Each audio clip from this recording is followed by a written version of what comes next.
Hacemos memoria y no olvidamos.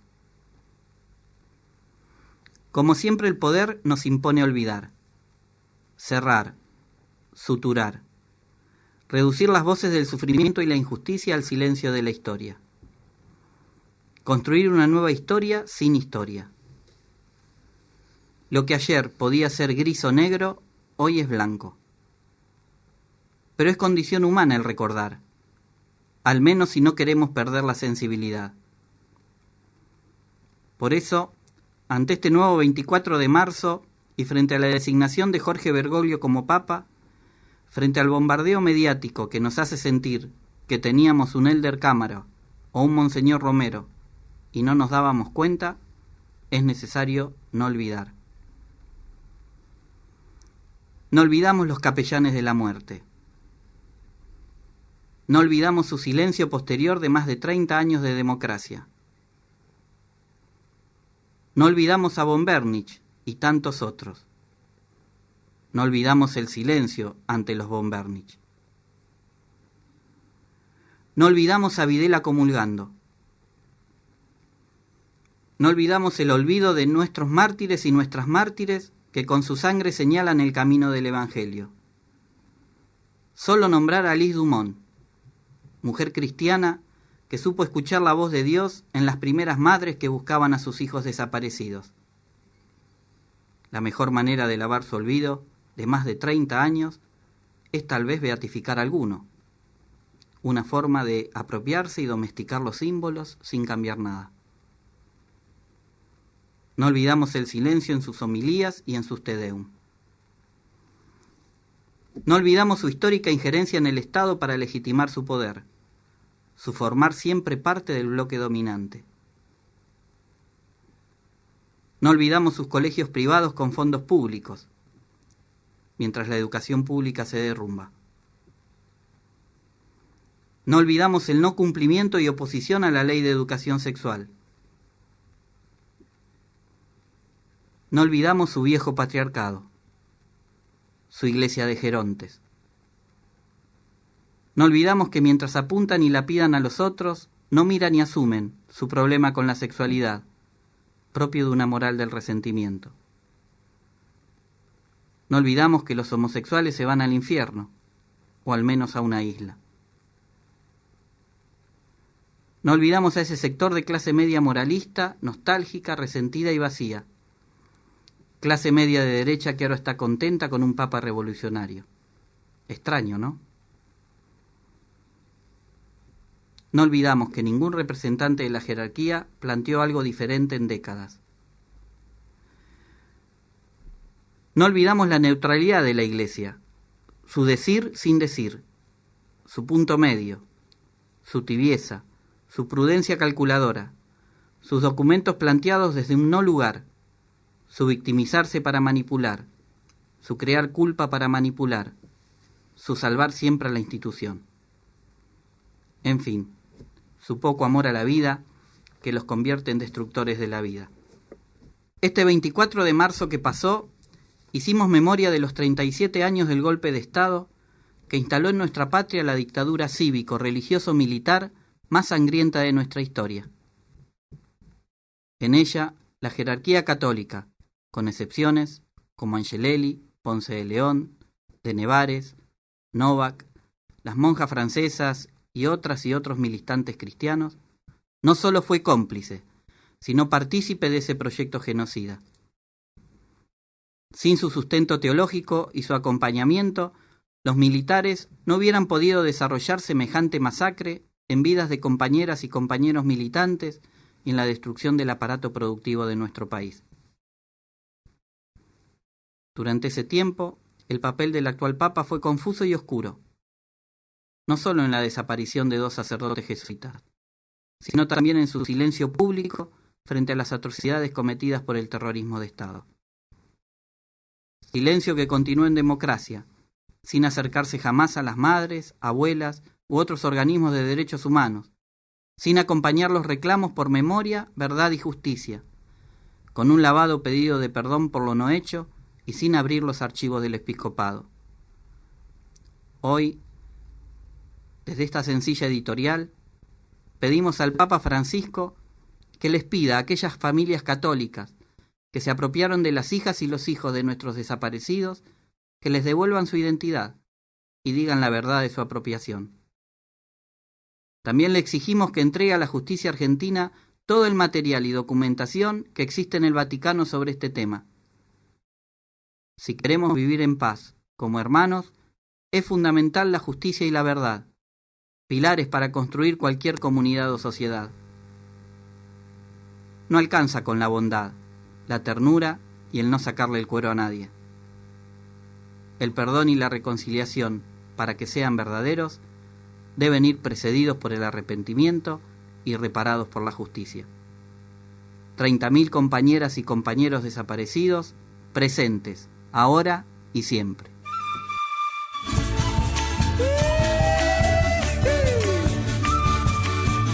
Para todo mi pueblo latinoamericano. Construyendo desde abajo, con las pobres y los pobres de nuestro pueblo.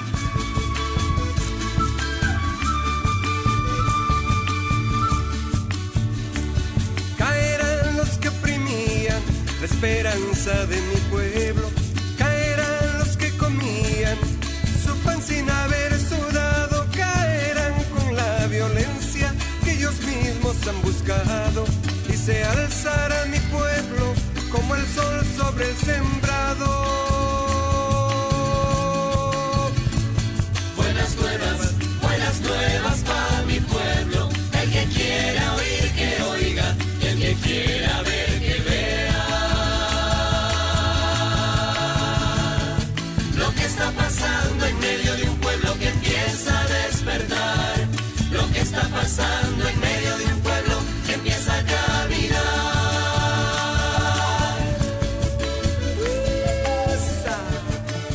Un espacio de reflexión y debate, con los pies en la tierra. El programa del Colectivo de Teología de la Liberación, Pichi Meisegeyer. Ya no estés más encorvado, tu dolor se ha terminado. Mucho tiempo has esperado, tu momento ya ha llegado. En tu seno, pueblo mío, hay un Dios que se ha escondido y con fuerza ha levantado tu rostro adormecido. Buenas nuevas para mi pueblo. El que quiera oír que oiga, el que quiera ver que vea. Lo que está pasando en medio de un pueblo que empieza a despertar. Lo que está pasando en medio de un pueblo que empieza a caminar.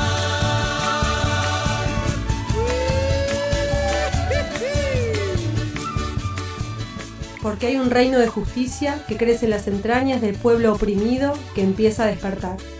Con los pies en la tierra. Bueno, buenas tardes.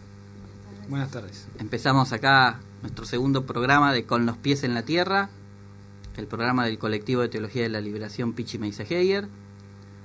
Hoy contamos con una voz femenina. Sí, hola. Hola, ¿cómo están todos? Marianela García, una compañera de nuestro colectivo. Y bueno, y saludamos también a otro compañero, militante de nuestro colectivo, Alejo García. ¿Cómo estás, Alejo? Bien, gente, gracias por invitarme y contento de estar acá con ustedes. Alejo es trabajador social, es coordinador del espacio de defensa de los derechos de las jóvenes y los jóvenes del MED, y también es parte de la asociación Cine en Movimiento, ¿no? Un poco de todo eso vamos a charlar en un rato con Alejo y ver cómo ve distintas cosas que están pasando, ¿no? Bueno, por ahí podríamos empezar un poco con eso, Alejo, que es el espacio de defensa, ¿no? De promoción de las jóvenes y los jóvenes del MED, ¿no? Uh-huh. Bueno, el espacio viene funcionando ya hace un tiempo, desde el 2004.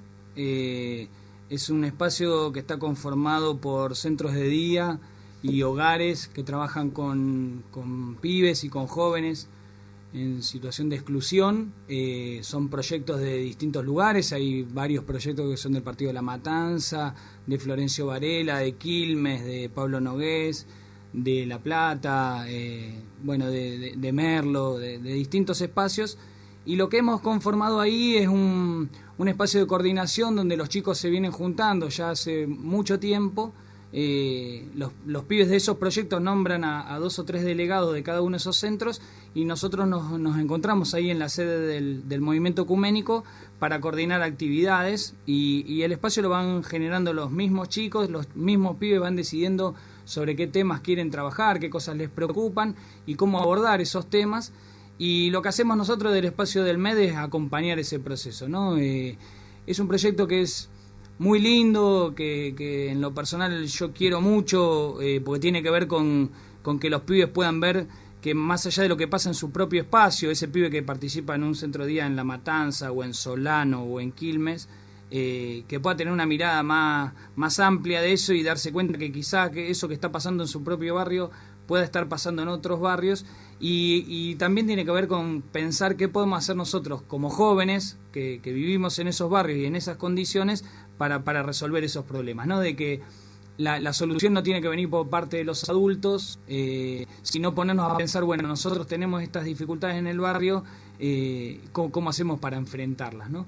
Y bueno, y en todo este tiempo que ya van como 8 o 9 años de trabajo, hicimos montones de encuentros entre los pibes, espacios de capacitación. Nosotros lo que buscamos es que los pibes sean promotores y defensores de sus propios derechos, que se formen en eso y que se formen en poder tener mirada amplia en su propio barrio, de ver si hay un pibe que la está pasando mal, poder acompañar ese proceso, ¿no? De que ellos mismos sean agentes de cambio en el barrio, y si hay un pibe que está atravesando una situación de vinculación con la droga o con la violencia o la situación que fuese o en su familia, poder acompañar a ese pibe, ¿no? Que los mismos chicos sean agentes de cambio en el barrio, ¿no? Así que estamos en eso, hicimos infinidad de espacios de encuentro con los pibes, hacemos todos los años un campamento donde se juntan todos los chicos de todos los proyectos y ahí llegamos a juntar entre 300 y 400 pibes en cada campamento. Pero lo lindo que nosotros rescatamos de ese espacio es esto de que los pibes se apropian de eso y que lo coordinan desde que empezamos hasta que nos vamos, ¿no? Nosotros solamente acompañamos ese proceso de trabajo, pero las ideas, cómo se lleva adelante, de qué manera se aborda todo ese trabajo, lo organizan los pibes. Y es interesante ver cómo pibes de distintos barrios, que hoy en el conurbano, por ejemplo, el conurbano bonaerense se está dando mucho, ¿no? Situaciones de violencia entre los pibes de los barrios, de enfrentamiento entre pibes de barrio. Nosotros hemos logrado que pibes que pertenecen a distintas organizaciones puedan organizar actividades y nunca en este tiempo de trabajo, que ya van casi 10 años de trabajo, nunca hemos tenido el menor incidente y trabajamos con pibes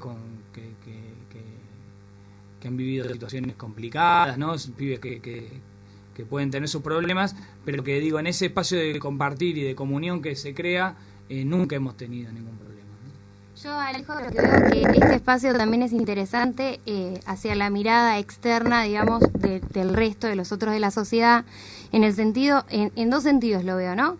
Desde el lado de pasar de los jóvenes como sujeto de consumo plenamente a sujeto de derecho, y en esto de la discusión o el debate de si está bien que los jóvenes voten a los 16, si tienen capacidades o no, en comparación con un adulto, y por el otro lado, todo lo que tiene que ver con el concepto de seguridad, de lo que vos hablabas recién, de los jóvenes en vulnerabilidad, los jóvenes marginados, como sujetos sin pensamientos, como con no posibilidad de cambio, un futuro truncado, por ejemplo. Sí, nosotros trabajamos mucho sobre eso, porque de hecho el espacio funciona permanente en el encuentro en el espacio del MED.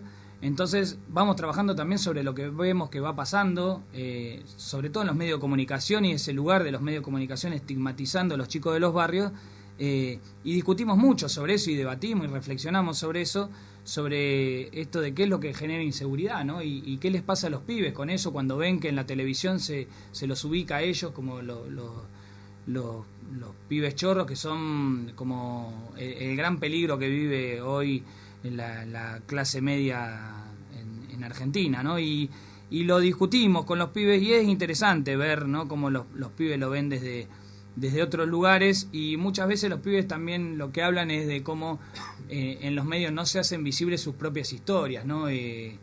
Cómo estas historias que pueden haber tenido los pibes desde cuando eran más chicos, de situaciones de abandono y de vivir en contextos que son muy desfavorables en algunos casos, como eso, las condiciones se van generando para esto otro, ¿no? Entonces, lo que intentamos hacer es abordar eso con los chicos y trabajarlo y discutirlo con ellos y que ellos puedan tener su propia voz, ¿no? Que no ser los adultos los que hablamos de ellos, sino que sean ellos los que se pronuncien, ¿no? Y de hecho esto del pensarlo como sujeto de derechos, ¿no? Como los pibes como actores políticos, digo. Nosotros en el marco de alguna de las capacitaciones, por ejemplo, hicimos un encuentro sobre el tema de derechos humanos y los pibes fuimos a la ronda de las madres un jueves con los pibes de todos los proyectos y después nos quedamos charlando en Madres con una de las madres de la Asociación Madre de Plaza de Mayo y los pibes también tienen esa mirada histórica, decir, bueno, en este país qué es lo que ha pasado, qué pasó en los tiempos de la dictadura y poder tener una formación, digo, como jóvenes también en eso, ¿no? Lo que apuntamos es que los pibes tengan que, aún viniendo del barrio, aún viniendo con situaciones vinculadas a la adicción, a la violencia social y demás, los pibes se puedan formar políticamente para defender sus propios derechos, ¿no? Esa es la idea. Y hoy, Alejo, ¿qué es lo que ves vos que en los barrios, qué ha cambiado desde que ustedes empezaron hace casi 10 años, ¿no? a crear este espacio, a laburar con los pibes? ¿Qué es lo que ustedes han visto que ha cambiado en la vida de los pibes, en la vida de la familia de los pibes? ¿Qué se ve distinto en esos barrios, ¿no? Y yo creo que, bueno, hay muchas cosas, ¿no? Hace poco con este tema del proyecto de ley del voto joven, para que los pibes de los 16 años puedan votar, me invitaron a exponer ahí en la Cámara de Diputados de la provincia de Buenos Aires y bueno, ahí un poco se planteaba eso, ¿no? Digo, el evento fue súper interesante porque tiene que ver con todo el tema de cómo los jóvenes se han acercado a la política como herramienta de cambio y de transformación social. Yo creo que ese es uno de los aspectos más a destacar de los años que estamos viviendo. Digo, en esa mesa, yo estuve en una mesa y había una piba de 16 años que se llama Ailén, que vive en Barrio Trujuy, en Moreno, y Ailén gritaba con 16 años que a ella la militancia la hace feliz, ¿no? Y de que había que ayudarse entre los compañeros en el barrio, ¿no? Y esas son cosas que me parece que es un legado que tiene que ver con lo cultural, con lo político, con lo social, que es enorme, de que hoy haya pibes que tienen 15, 16 años, que viven en un barrio popular y que entiendan que la militancia y la política es la herramienta de cambio. Me parece que eso es... que no tenemos dimensión hoy de lo que eso significa, que eso vamos a tener dimensión dentro de 10 o 15 años, ¿no?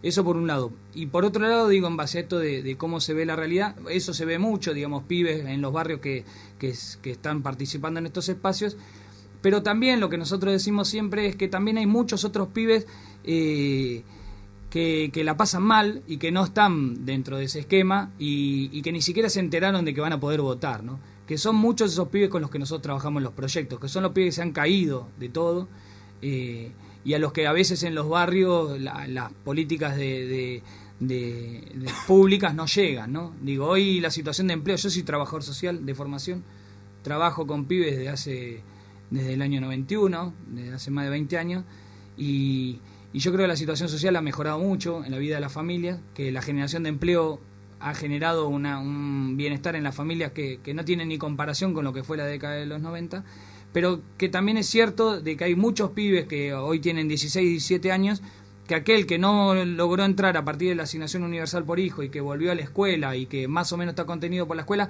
el que se cayó de ahí no tiene nada, ¿no? Y vive en un barrio y si no tiene la escuela, en general hay poco, digamos. Están estos proyectos sociales, las casas de día, los centros de día, que son pocos. Y la situación en la provincia de Buenos Aires en eso es delicada, ¿no? Porque si hoy tenés 15 años y dejaste de ir a la escuela, en la provincia de Buenos Aires estás a la buena de Dios, ¿no? Sí. Lo que indica también que todavía falta mucho por construir y falta mucho por a dónde llegar, ¿no? Yo creo que eso es importante ver, ¿no? Porque, digo, a veces me parece que es importante poder plantear eso, ¿no? Decir, bueno, ¿qué cosas consideramos que estas son positivas y que han pasado estos últimos años y que son positivas? Pero yo no acuerdo con los compañeros que se la pasan hablando de las bondades de los últimos tiempos, porque hay que hablar de eso y también hay que hablar de todo lo que nos falta por hacer. Y yo soy más partidario de hablar de lo que falta hacer, ¿no? Y porque eso es un desafío, decir, Si mientras ya haya un solo pibe en la calle, hay mucho por hacer en este país, ¿no? Es así. Va a seguir siendo un país injusto aunque haya un solo chico en la calle. Y hay que seguir trabajando hasta que no haya ninguno, ¿no? Estamos con Alejo García, coordinador del espacio de defensa y promoción de derechos de los jóvenes del MED. Bueno, hacemos un corte y seguramente lo vamos a escuchar a Bruno Arias.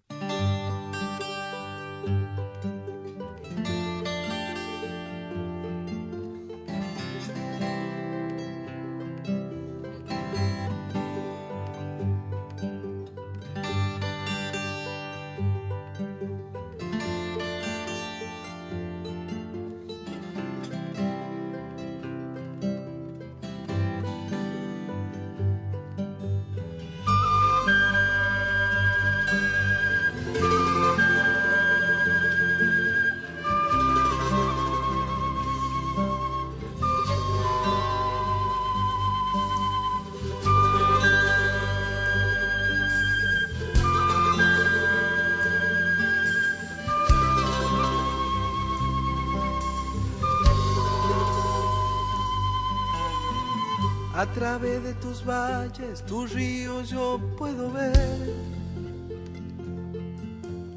el sentimiento que hay en tu raíz. A través de tus horas, tus días yo puedo ver cómo muere de a poco el atardecer, el atardecer. El atardecer. Vuela, vuela cóndor, vuela, porque tu destino es cambiar la historia. Vuela, vuela cóndor, vuela, porque mi camino está en tu memoria. La la ira, la la ira, la.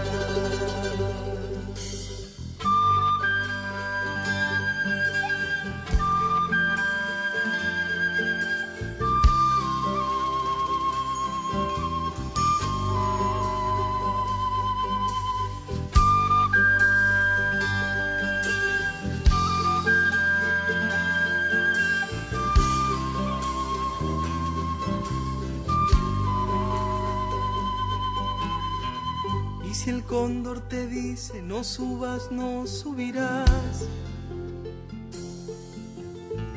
Si la tarde te manda hay que obedecer. No se juega con fuego y hasta el final. La Pachamama es dueña de lo que ves, de lo que ves.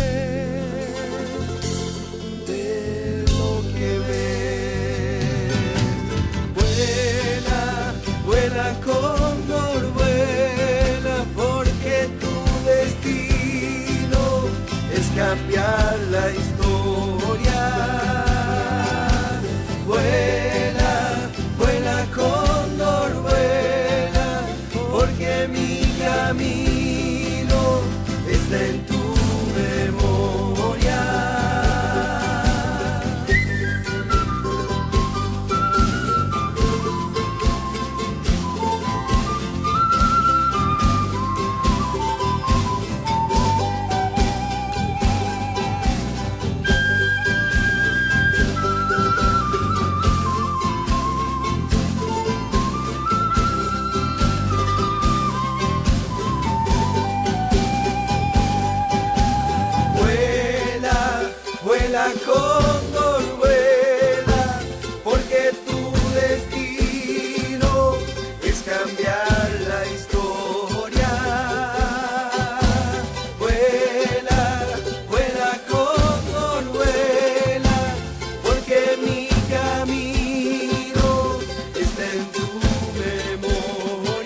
con los pies en la tierra. Un espacio de reflexión y debate.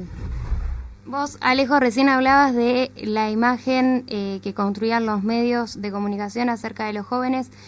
Vos estás trabajando en un espacio que es Cine en Movimiento. Decime un poco qué aporta eso. Bien, bueno, Cine en Movimiento es como mi otro espacio de militancia. Cine en Movimiento es una asociación civil que creamos junto a un grupo de compañeros en el año 2002. Ahí yo estaba coordinando en el Santuario San Cayetano, un proyecto de atención a pibes en situación de calle.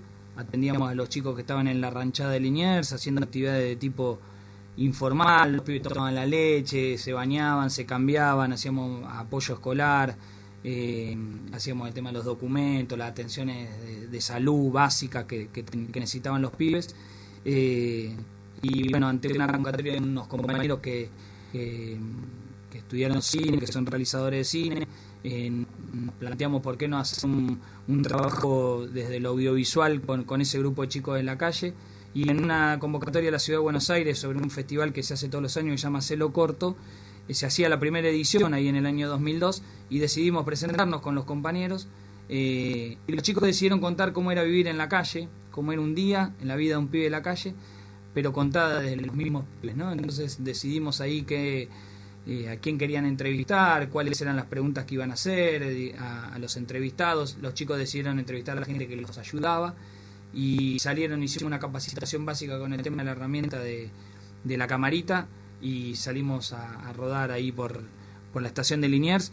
En lo que fue nuestra primera experiencia, ahí sale un cortometraje que se llama Los de Andar con Pies Descalzos, que es un cortometraje que dura 7 minutos y es nuestro primer trabajo con la asociación civil y que da un poco la apertura a todo el trabajo que venimos haciendo todo este tiempo. Nosotros decimos que Cine en Movimiento nace en esa ranchada de pibes de la calle en Liniers y hoy tenemos un proyecto de cine que se monta en muchos barrios, que hemos pasado por muchos barrios del conurbano bonaerense, en alguna provincia del interior. Hay más de 120 cortometrajes hechos. Después del trabajo con chicos pasamos a trabajar también con adultos, hicimos algún trabajo con compañeras mujeres de Amar Capital, compañeras de Defensoría de Mujeres del MED, con compañeros que están en las cooperativas de la Argentina Trabaja. Ahora estamos haciendo una experiencia con adultos con el PAMI en la zona de Quilmes. Así que tiene que ver básicamente con acercar las herramientas del lenguaje audiovisual a los sectores populares. Nosotros decimos que con este tema de la Ley de Servicio de Comunicación Audiovisual y al abrirse nuevos espacios para poder presentar material y nuevos canales, nuevas grillas, que hay que producir contenidos y que esos contenidos hay que producirlos desde el propio barrio y que sean los protagonistas los que produzcan contenidos, ¿no? Que está bien que haya productoras que se dediquen a eso, digo, y que hagan ese trabajo, pero nosotros creemos que hay que poder contar las historias desde el barrio y para eso lo que hacemos es crear ese espacio educativo. Nosotros decimos que Cine en Movimiento es un espacio educativo, social, cultural y político, donde quienes participan del taller tienen una historia para contar y aprenden a contarla desde el formato audiovisual. Es un poco eso, ¿no? ¿Y cómo reciben los pibes en los barrios, la gente donde ustedes empiezan a trabajar en los distintos barrios? ¿Qué es lo que ustedes ven que se produce en aquellos que van aprendiendo a manejar la herramienta y bueno y que van contando sus historias? Y es sumamente interesante porque al principio cuando se hace la convocatoria, cuando se les dice que van a participar en un taller de cine, lo viven como algo ajeno, porque el cine en el barrio es algo ajeno, digamos, porque no hay cine cerca del barrio y porque la mayoría, en el caso de los chicos, la mayoría de los pibes no fue nunca al cine, nunca. Entonces cuando se les dice que vamos a hacer un taller de cine, no terminan de entender de qué se trata. Siempre cuentan que cuando ya terminan los cortometrajes, cuentan que cuando empezaron por primera vez no creían nada en lo que iba a pasar en el taller y que con el correr del taller se fueron dando cuenta por dónde iba la cosa. Y después el recibimiento siempre es hermoso, ¿no? Porque en ese poder contar la historia, cuando uno abre el juego a ver qué historias se quieren contar, en los barrios hay 1.000 millones de historias. Nosotros decimos que todas esas historias merecen ser contadas, la historia de cada uno de nosotros y cada uno de esos pibes, grandes, jóvenes y mujeres en los barrios, merece ser contada.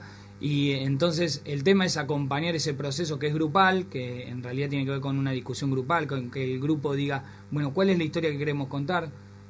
a veces surgen 3, 4 historias dentro de un grupo, entonces hay que decidir qué historia contamos entre todos y acompañarlos en ese poder contar la historia y brindarle las herramientas. En realidad nosotros lo que hacemos es generar espacio para que ellos puedan contar esa historia. Pero el recibimiento siempre es maravilloso y el proceso posterior es muy interesante, que tiene que ver con el reconocimiento público que eso tiene, ¿no? Que pibes que viven en un barrio donde están todo el tiempo estigmatizados de los medios de comunicación, desde las mismas instituciones en el barrio, muchas veces de la escuela, estigmatizados en ese lugar de que son pibes que no pueden hacer nada, que el contexto no los ayuda y que no les da, y que en algunos casos que es mejor encerrarlos a que estén en el barrio.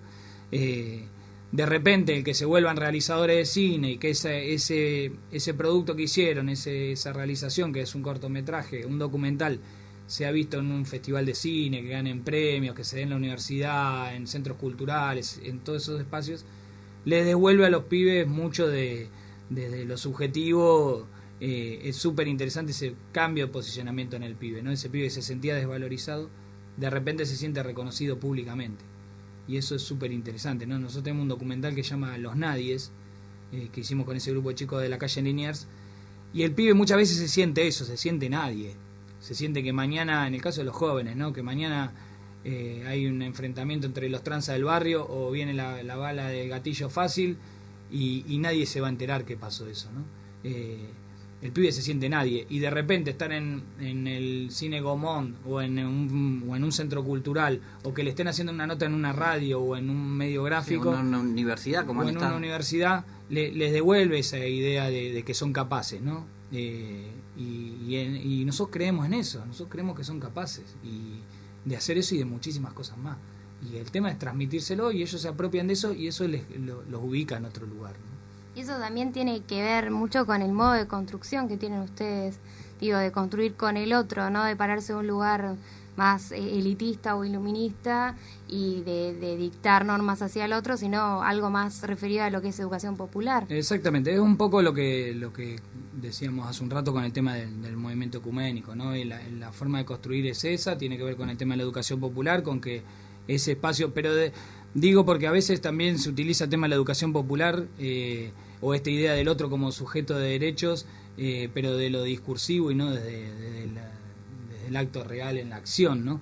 Y de la praxis y nosotros creemos firmemente en eso, lo tenemos incorporado y somos educadores las 24 horas del día, no solamente cuando estamos con los pibes, digo, y bueno, ese es el camino, digamos, el camino es generar el espacio para que ellos y ellas puedan decir su propia palabra, ¿no?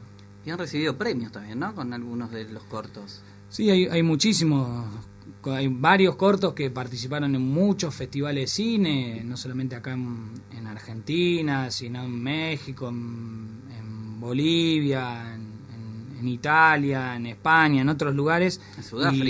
En Sudáfrica. Y de hecho Cine Movimiento como organización que trabaja con el tema de los medios audiovisuales y desde lo comunitario, tenemos la suerte de ya tener también conexión con otras organizaciones que están laburando también en América Latina y nos conocemos, entonces hemos participado en festivales que nos han invitado a ir a contar la experiencia en Colombia, en Bolivia, en México, en Costa Rica, en Brasil, en distintos lugares. Yo creo que hay mucho por hacerse en ese tema de los medios audiovisuales y hay mucho por hacerse, pero el eje, volvemos con esto de la idea de producir contenido desde el propio barrio, ¿no? Si alguien quiere saber qué es lo que está pasando con los sectores populares, es importante poder. Nosotros decimos que tenemos en esos 120 cortos que tenemos, si uno quiere ver qué pasó en los últimos 10 años en Argentina, con chicos, con jóvenes, con adultos, y hay una videoteca como para poder ver, ¿no? En la relación de los pibes con la droga, con la violencia, con la policía, con sus derechos, las mujeres, la situación de violencia con las mujeres, la prostitución, la trata. Todos esos temas están abordados en los cortometrajes y tenemos como una biografía visual de lo que pasó estos últimos años, ¿no? Y también de las cosas positivas, digo, en las cooperativas de Ituzaingó, las compañeras están contando cómo era estar sin laburo y qué pasa con esto de ser trabajadora de la cooperativa o trabajador de la cooperativa y salir a laburar ahí, y el rol de la mujer y el hombre trabajando en el tema de la albañilería, ¿no? De la pintura y las discusiones entre los compañeros por el tema del género, pero cómo el tema de la cooperativa los sacó de ese estar desocupados y de la esperanza que eso les da al sentirse trabajadores, ¿no? Seguimos compartiendo, te quedas un ratito más, Alejo, ¿no? Sí, claro. Seguimos compartiendo con Alejo García, vamos a un corte y nos va a acompañar también Divididos.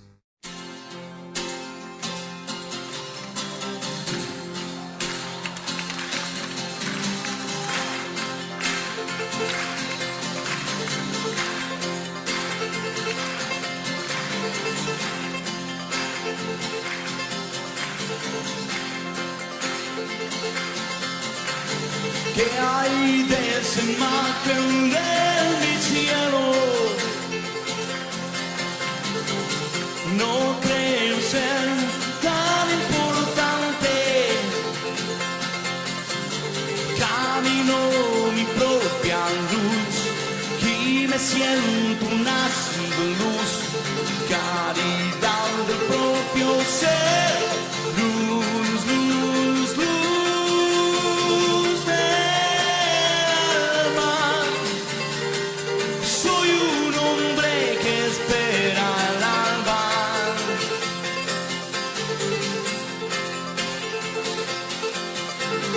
¿Qué hay de esa imagen de mi infierno? Si ya fui roto a tomar aire, caminaste por mis brasas, me soñé en la oscuridad, me estrellé contra mí. Luz, luz, luz del alba. Soy un hombre que espera el alma.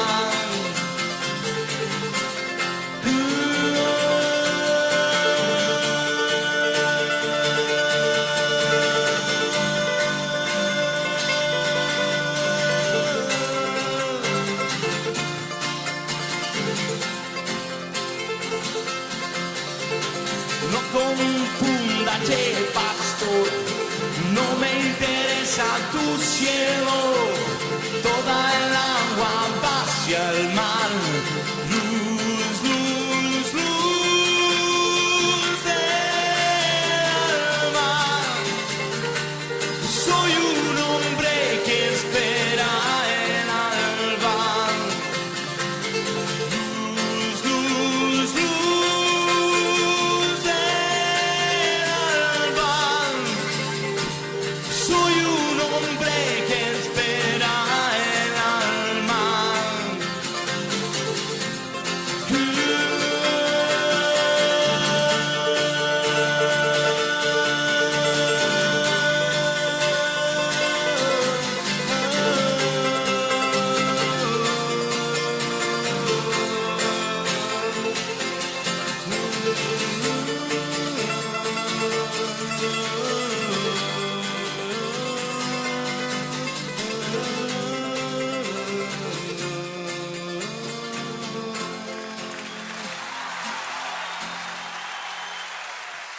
Bueno, volvemos acá con los pies en la tierra, hoy bien en la tierra junto con nuestro compañero Alejo García y con la compañía de Marianela García también, que no son hermanos. Alejo, bueno, vos formás parte del colectivo de Teología de la Liberación Pichi Meisel-Heger. ¿Cómo relacionás las dos cosas? ¿Cómo relacionás la pertenencia al colectivo, todo lo que trabajamos durante estos años con los seminarios y con distintas actividades, con tus actividades, ¿no? Sí, bueno, lo del colectivo es una experiencia que a mí me encanta, ¿no? Yo empecé vinculándome al colectivo, más allá de que nos conocíamos con algunos compañeros de antes, por este trabajo en el movimiento ecuménico, con los jóvenes, y para poder ir a contar esa experiencia de trabajo. De hecho, en muchos de los seminarios que hizo el colectivo en distintas universidades fuimos con los pibes, y ahí un poco más de esto que decíamos hace un rato, eran los pibes los que iban a contar qué era lo que hacían en el espacio jóvenes. No iba yo como docente del seminario, sino que íbamos con los chicos y los chicos contaban, y poder intercambiar con quienes participaban del seminario ver cómo veían los pibes esto, ¿no? Como los mismos jóvenes, digo, de los proyectos. Así que el acercamiento tiene que ver desde ahí, digamos, desde el espacio de coordinación de jóvenes, y tiene que ver, me parece a mí, con una visión común que tenemos con los compañeros del colectivo, que tiene que ver con esto que decíamos hace un rato del trabajo que tiene que ver con la educación popular, ¿no? De esto del espacio de asamblea y de construir entre todos desde un espacio horizontal. Nosotros hablamos ahí en el espacio del MED de defender la vida y de crear proyectos de vida con los pibes, y me parece que tiene que ver con eso, ¿no? Con que es el mismo ideario que tenemos desde el colectivo de teología, y de crear una comunidad con los chicos. Nosotros decimos que nuestra iglesia es esa, ¿no? Cuando estamos en el espacio de jóvenes con el MED, o en un taller donde sea, en un barrio, en la medida que haya un taller en un barrio donde sea, en una cárcel, en un instituto de menores, en un centro de día, y haya un grupo de compañeros tratando de pensar cómo enfrenta distintas situaciones y cómo defiende la vida, eso es teología de la liberación, ¿no? Nosotros creemos en eso, y ese es un poco lo que me une al espacio del colectivo, y el inmenso respeto por los compañeros que forman parte del colectivo, ¿no? Las historias de militancia de los que son más grandes, claro.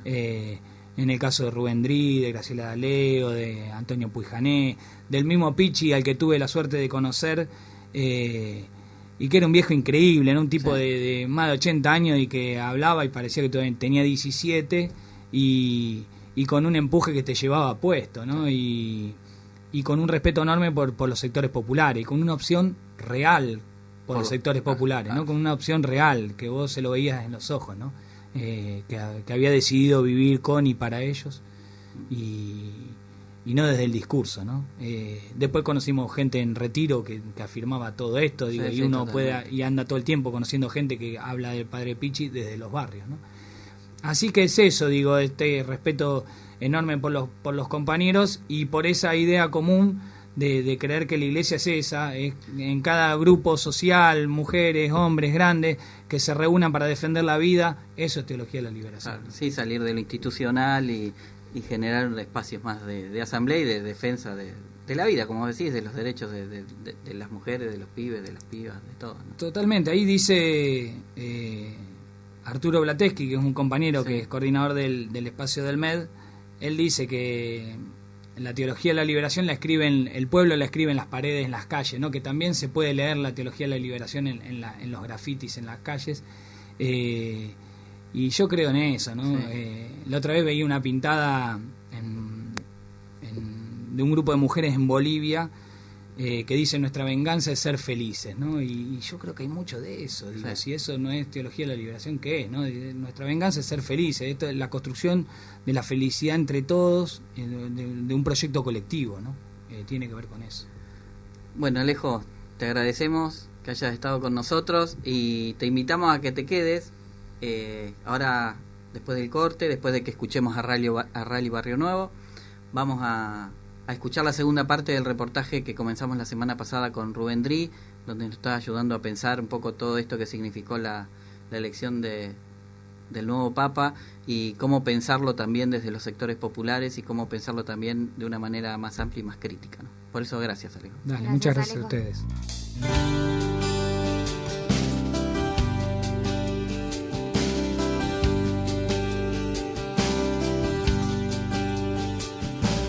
Vamos desandando este camino, vamos resistiendo en este olvido que está lleno de vida, este dolor que está lleno de sangre, este dolor. Somos trashumantes de la historia, somos artesanos de memorias. Está lleno de rostros nuestro amor, está lleno de sangre.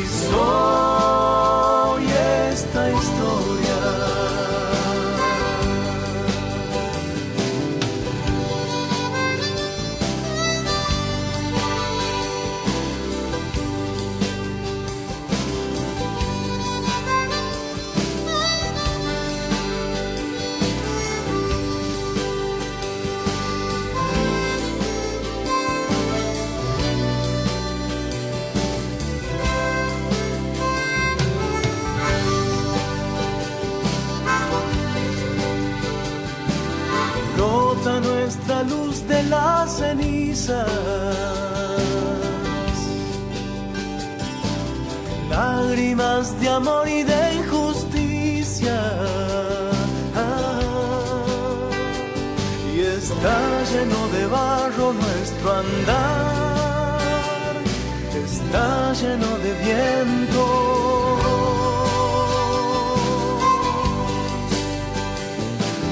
Soy esta tierra, soy esta gente, soy mi memoria y soy esta historia.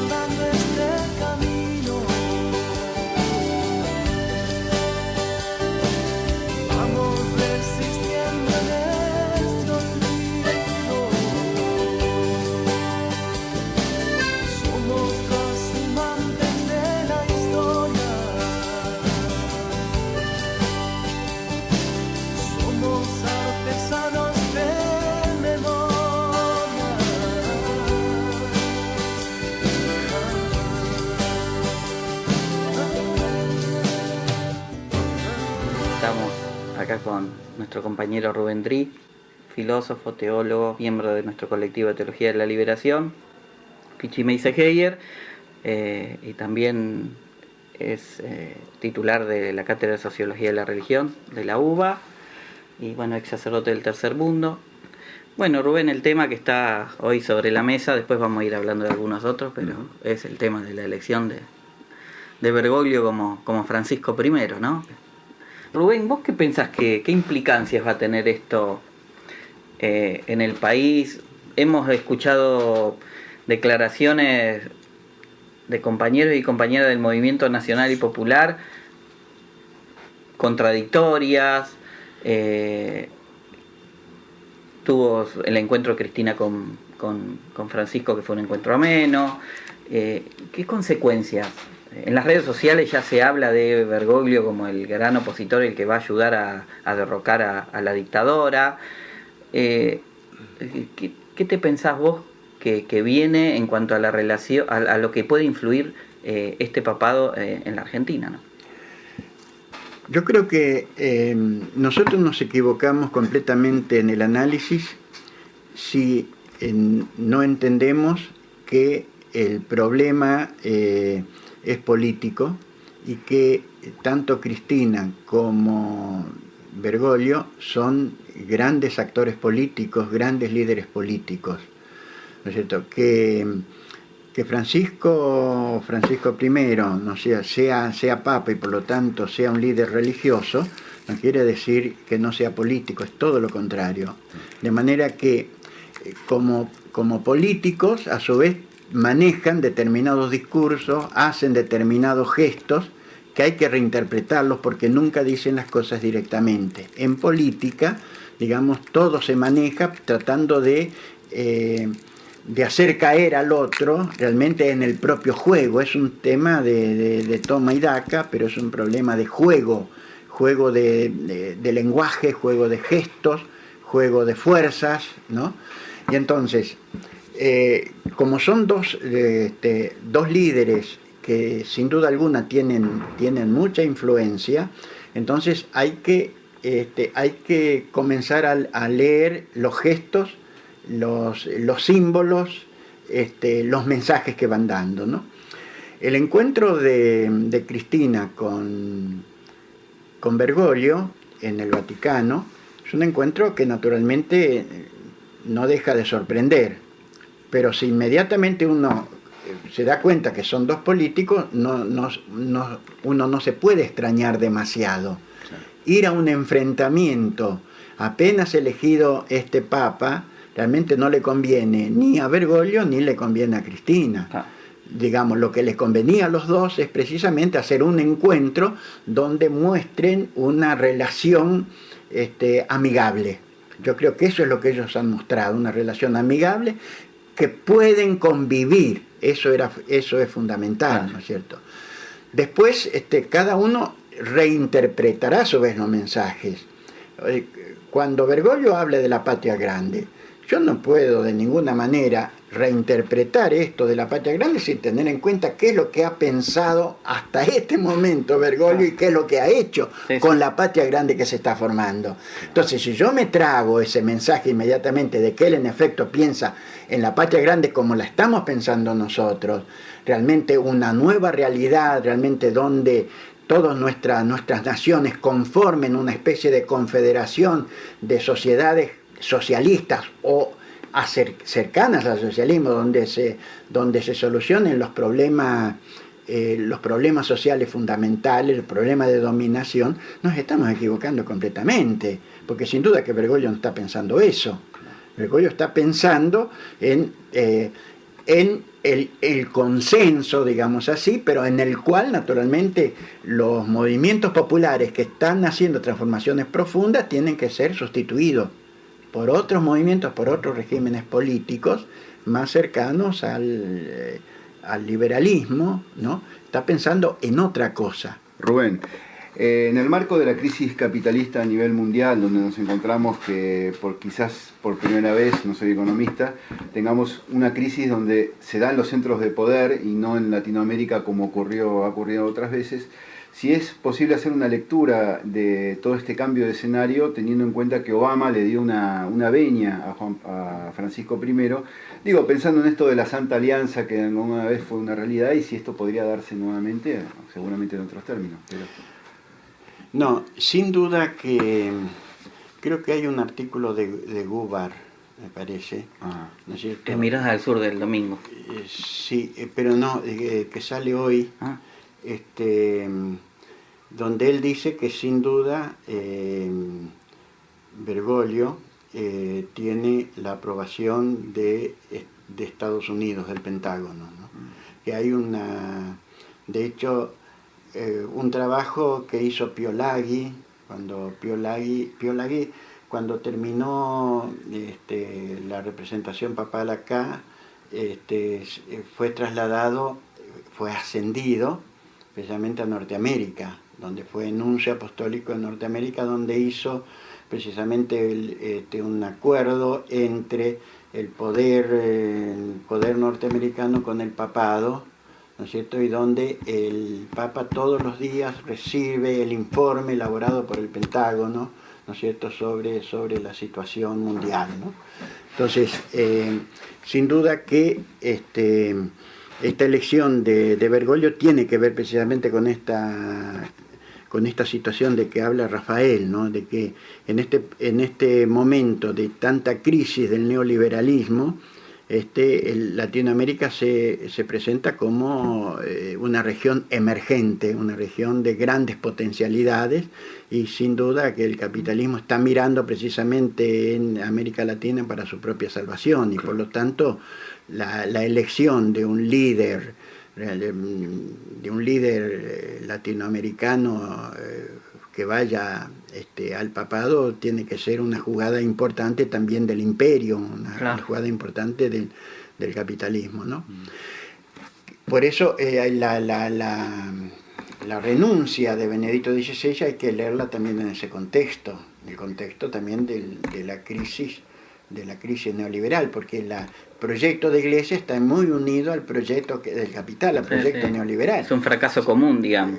Claro, Juan Pablo II y Benedicto XVI fueron actores importantísimos en la implementación del proyecto neoliberal, que ahora muestra todo su fracaso, ¿no es cierto? Y entonces, ¿cómo se lo salva? Creo que es absolutamente coincido, Rubén, y además, no sé si has tenido oportunidad de leerlos. Yo lo leí por un artículo que salió por internet sobre los más de 30 cables de Wikileaks, donde de toda la década del 2000 se ha estado examinando el comportamiento de los arzobispos en toda América Latina en cuanto a su relación con la teología de la liberación, de modo que ni el Vaticano ni los Estados Unidos ha dejado de estar observando la marcha de la teología de la liberación en América Latina. Yo creo que eso también es una señal de que, bueno, ningún proceso de cambio va a tender a fortalecer lo que dejó la teología de la liberación en América Latina. No, seguro, claro. De hecho, el terreno fue muy bien preparado. Bergoglio, de hecho, había limpiado la Compañía de Jesús de todos los componentes de la teología de la liberación, ¿no es cierto?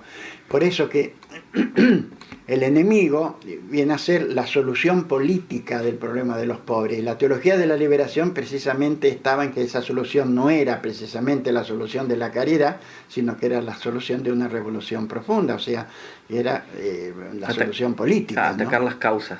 Ir a las causas, claro. ¿Cuál te parece a vos la tarea de los movimientos nacionales y populares, el movimiento latinoamericano, de este movimiento popular latinoamericano, de estos procesos que se están dando? ¿Cuál es la tarea frente a esto? Sí, nosotros tenemos que tener claro que tenemos perspectivas solo si colaboramos en la conformación de lo que es propiamente un poder popular, ¿no es cierto? Y para eso se necesita trabajar precisamente sobre las conciencias, ¿no? Es decir, nosotros como cristianos tenemos una tarea muy importante que precisamente como cristianos desde el cristianismo no permitir precisamente este lavado que se quiere hacer desde arriba, o sea,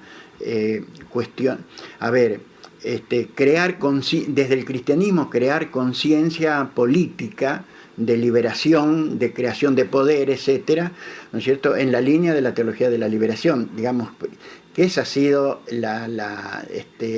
lo más importante que hemos tratado de hacer desde el cristianismo. Que el imperio esto lo tiene con muchísima claridad. Creo que era el segundo documento de Santa Fe que hablaba precisamente que el enemigo fundamental era la teología de la liberación, ponía también a Gramsci, pero sobre todo la teología de la liberación, ¿no? Porque no le molesta de ninguna manera la religiosidad popular, ¿no es cierto?, si es que esa religiosidad popular en último término no implementa proyectos revolucionarios, proyectos de liberación, proyectos políticos, ¿no es cierto?, que vayan a la transformación de la sociedad, ¿no? Yo creo que ahí debe estar nuestra tarea. Nuestra ardua tarea, ¿no? Nuestra ardua tarea, sí. Rubén, te queremos agradecer especialmente de que formes parte de nuestro colectivo Teología de la Liberación, Pichi Messigeyer. Es un honor porque además de que sos nuestro amigo y te queremos mucho, sos un maestro para cada uno de nosotros y te agradecemos que seas nuestro compañero en este trabajo. Yo lo que tengo que agradecer es que me acepten. Estoy encantado de formar parte del equipo, los quiero muchísimo, siempre hablo maravillas del equipo.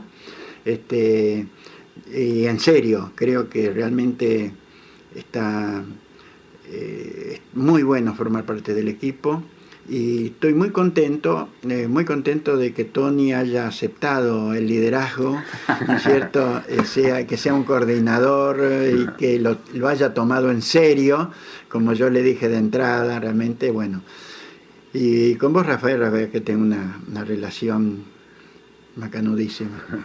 La verdad que, aparte, creo, siempre lo he dicho, que sos el más conocedor de la teología de la liberación. Absolutamente. Y es un aporte realmente importantísimo. Gracias, Rubén. Muchas gracias, Rubén. Para todo mi pueblo latinoamericano. Bueno, compartimos hoy con Alejo García, con los que estuvimos con los pies en la tierra, y después también pudimos compartir esta segunda parte de la nota o del diálogo que compartimos con Rafael Villegas y con Rubén Dri. Creo que tanto Alejo como Rubén nos ayudaron a pensar desde distintos lugares, ¿no? Pero fundamentalmente nos hicieron estar con los pies en la tierra, porque sabemos que Dios está ahí, sabemos que Dios está en el pueblo, que está en los pibes que están en los barrios, sabemos que desde ahí habla, que desde ahí nos interpela y que desde ahí nos invita a asumir un compromiso por construir una sociedad más justa, más fraterna, más humana y más solidaria. Por eso, bueno, terminamos nuestro programa de hoy. Chao Marianela, gracias por compartirlo. Chao Tony, chao a todos. Y bueno, y nos vamos con nuestras buenas nuevas para mi pueblo el próximo miércoles de 16 a 17 horas acá por Mate Amargo. Sin haber sudado caerán con la violencia que ellos mismos han buscado y se alzará mi pueblo como el sol sobre el sembrado.